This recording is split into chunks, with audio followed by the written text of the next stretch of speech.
ఒక terracotta cylinder పైన ఇవన్నీ అకేడియన్ లాంగ్వేజ్లో ఆయన శాసనం దొరికింది. That was the first mile stone. ఆ తర్వాత చూసుకుంటే అశోకుడి కాలంలో శాసనాల్లో కూడా మన బానిసల్ని మనం జాగ్రత్తగా చూసుకోవాలి దగ్గర నుంచి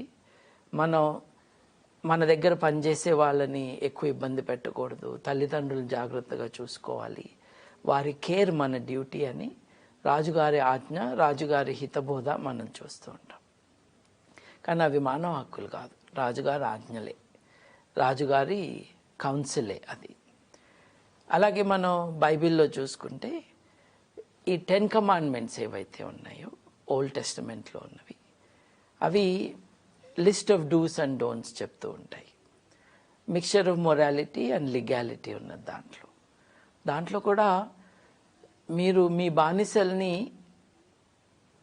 ఉంచుకోవద్దు, బానిసల్ని విడిపించండి అని చెప్పటం జరగలేదు. పక్కింటి వాడి బానిసని నువ్వు కోరుకోవద్దు అని చెప్పారు. అంటే ఈ మత గ్రంథాల్లోనూ హిస్టారికల్ ఫేజెస్లో మనం చూస్తున్నప్పుడు we see that there are significant improvements in the life of the nation, of society, but they are not clear articulations of human rights.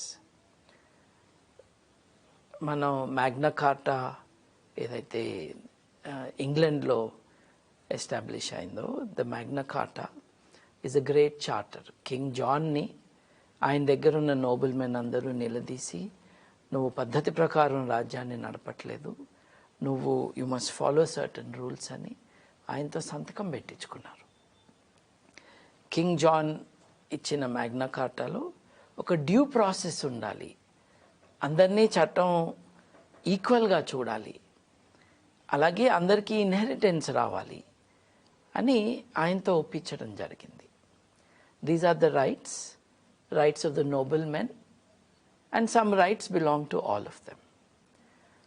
తర్వాత మీరు వేసుకున్నారు టీషర్ట్, ప్యారిస్ అని రాసింది దాని మీద.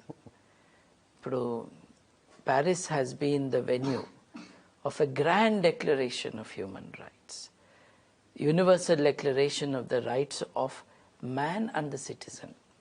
అంటే ఫ్రెంచ్ భాషలో ఆ రోజు మ్యాన్ అన్నప్పుడు హ్యూమన్ అన్న అర్థంతో వాడిన ఇదనమాట. This was a grand thing